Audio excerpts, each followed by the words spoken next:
Сайн байна уу? За хэдүүлээ нэмэх болон хасгаргаар загварчлах аргыг үзье.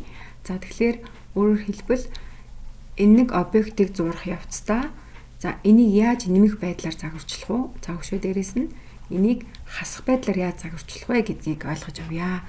За тэгээд дараа нь энэ дасгалаа ойлгож авсны дараа би дааж зурах даалгаврыг комментээр үлдээнэ. За тэгэхээр бүгдээрээ эхлээд энийг хасгаргаар загварчлая. За хасгаргаар загварчлая гэхээр бүгдээрээ нэг юм 90 за цаашаа 50-тай за 90-50-ын суурьтай тий. Тэгээд 60-ын өндөртэй тийм бокс босгоод тэр боксоос хасах маягаар яг загварчлаа явчихъя.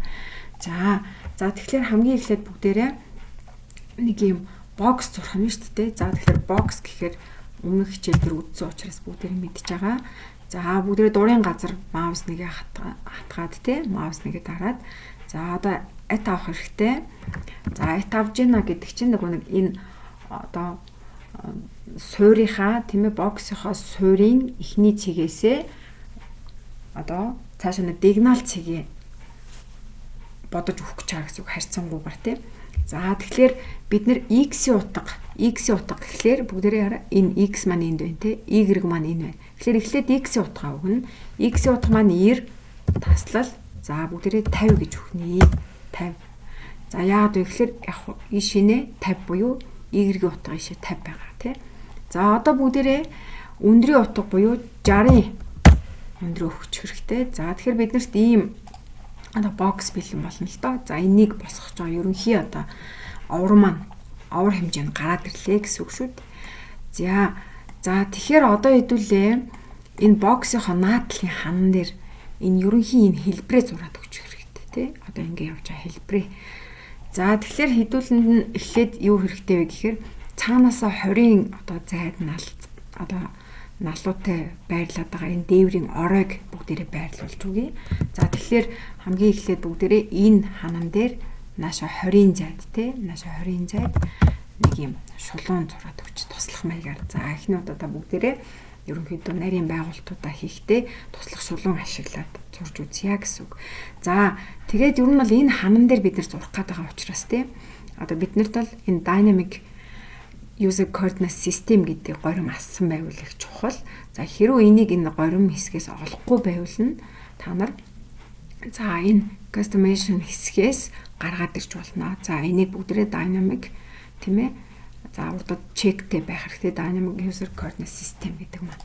За ингээд одоо хэдүүлээ зурж эхэлнэ. За зурж эхэллээ. За бүгдээрээ одоо жишээ нь энэ булангаас цаашаана тийм ээ цаашаана хэдийн зайтай вэ гэж бодоод үзсэн чинь за энэ 90-с 60-ыг хасгаар 30 байна тийм үү? 30. За 30-ын зайтай. За тэг бүгдээ ортоогоо асаач тий. За x дэшний чиглэлтэй хэдээр явах вэ гэсэн чинь за энэ одоо харъя. Энэ хэмжээг харъя. За ийшээ 30 гэдэг чинь ийшээ 30 энд байна тий 20 10.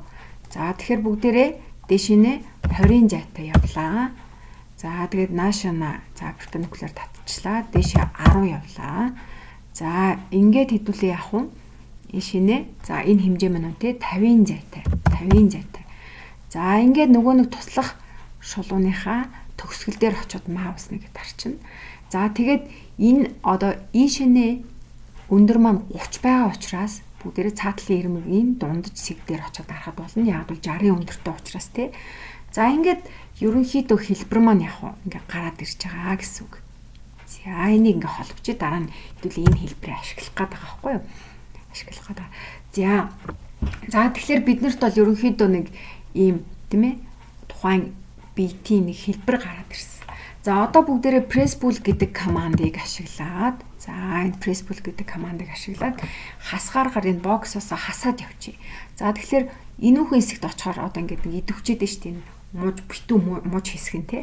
За тэр битүү мууж хэсгийн дотор талд нь дарж байгаа бүгдээрээ цаашаа бүр илүү гаргаад ингээд маус нэгэ дараад өгөх хэрэгтэй. За энэ үйлдэлийг олон дахин давтъя. За наадлын энэ тий дээдлийн тэр хэсгийг за маус нэгэ дараад за илүү гарсан хэсэг дээр нь очиод дахиад маус нэг За одоо энэ доотлын хэсгийг таслан тий. Маусыг цаана очоод маусыг. За ингээд бүгдээрээ enter дараад үзье. За тэгэхээр яаж ийнэ гэхээр энд бол бидний нөгөө зурх гадсэн тийм ээ. Бит маань хасгааргаар загварчлагдаад босоод ирлээ гэсэн үг шүү дээ. За энийг одоо бүгдээрээ харж үзье. За харахтаа бүгдээрээ VS буюу Visual Styles гэж хаад за ингээд бит байдлаар нь харж болно тийм ээ. За ингээ бүгдээр ингээ хөдөлгөж үзээ тий ингээ чөлөөтэй. За ийм бит маань босоод ирсэн гэж ойлголоо. За одоо тэгэхээр энэ саяын Visual Styles-ыг бүгдээрээ энэ тийм ээ Home хэсгийн за энэ View хэсгээс бас олж харж болно. За энэ одоо бүгдээрээ эндээс харахаар сонгосон одоо яг загвар маань энэ байж байна гэсэн үг шүү дээ харагдах хэлбэр маань. За тэгэхээр энэ Dynamic Input-ийн нэг одоо ач холбогдолтой тал нь ийм налуу хавтгаад ирчихсэн бид нар одоо зурж болно. Жишээлгээд хэдүүлээ энд нэг юм цилиндр нүх зурах чинь гэж бодъё л. За нэг дурын газар энэ хавтгаж ингэ идэвхжээд байгааз налуу тий очихоор. За тэгэхээр энэ дэр бүгдээрээ за яг нэг 10 ч гэдэг юм уу чи тий 10 хэмжээтэй юм нэг дугуй нөх байла. За Press Pull-ээ бид бас энэ модулын хэсгээс сонгож болно.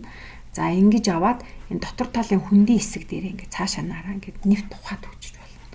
За ингэ бүгдээрээ эргүүлээд харъя. За хараа нэвт нүх маань босоод ирсэн байна тий. За ингэж хэдүүлээ яг загварчилж болно. За одоо тэгвэл бүгдээрээ энэ харъя. Одоо нэмэх аргаар яаж загварчлах юм бэ? За би наадталтан зурсан нөгөө нэг хэлбэрээ эндээс ингээд авчлаа тий. За шууд ашиглачи. За тэгэхээр хэдүүлээ энэ дээр тийм ээ шууд энэ хэлбэрээ ашиглаад бид нар одоо зурж болох юм байна. За энийгээ бүгдээрээ ингээд join хийчихье. За ийм обжект болчихж байгаа гэсэн үг шүү дээ тий. Join хийчихье. За тэгэхээр одоо энэ дээрээ бүгдээрээ яг хөглөө нөгөө press pull-ийг авчна. Press pull. За тэгээд чи обжектоо сонгоол наашаа юу цаашаа юу тий ингээ хамаагүй хэмжээг өгч цаашаа 50 100-тай гэд ингээ өгчнө гэсэн. Ингээд өгчнө. За магадгүй энэ ерөнхийдөө эхлээд нөгөө нэг юм хэлбэрээ зураад босгохжоо тохиолдолд тийм ээ яах юм бэ гэдэг асуудал бидэрт бийж болно тий.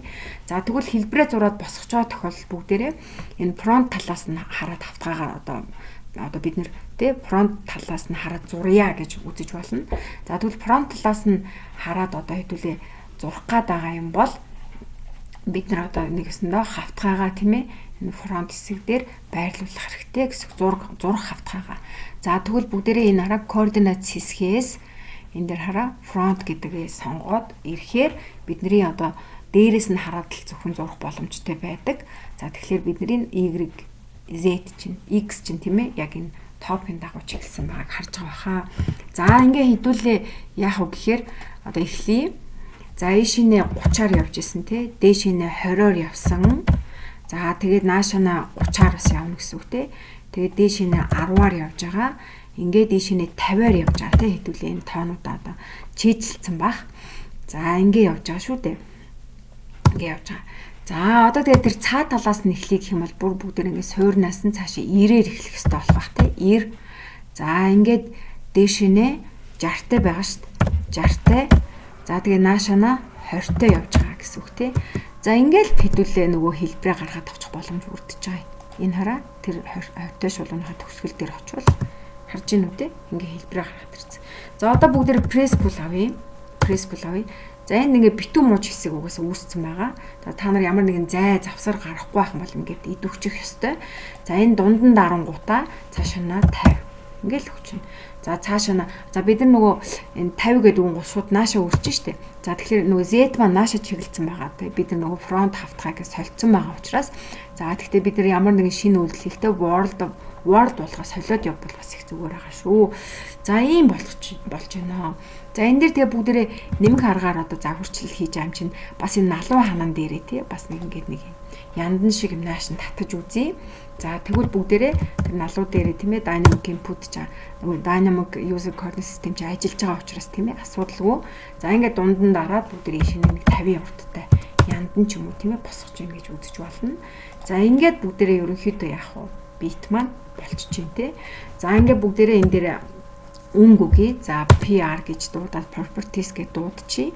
За энийг нэг те хэдүүл одоо ямар өнгөтэй ч холбогдгийг ийм шар.